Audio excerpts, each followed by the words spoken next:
নমস্কার, আমি অন্বেষা। ভাইফোঁটার একটি সুন্দর ব্লগে তোমাদের সবাইকে স্বাগত জানাই।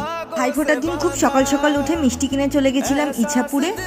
প্রথমে পিসিমণিরা বাবাকে ফোঁটা দিল, তারপর আমি দুই দাদাকে ফোঁটা দিলাম। সকালের মেনুতে ছিল লুচি আর চানা মশলা, আর দুপুরের মেনুতে হয়েছিল ভাত, শুক্তো, ডাল, আলু ভাজা, পাবদা মাছের ঝাল, কাতলা মাছের কালিয়া, চাটনি আর মিষ্টি দই। পিসিমণি বাড়ির সব রান্না করেছিল। দুপুরে দাদাদের খাইয়ে আমরা তারপর বাড়ির সবাই মিলে একসাথে বসে খেলাম।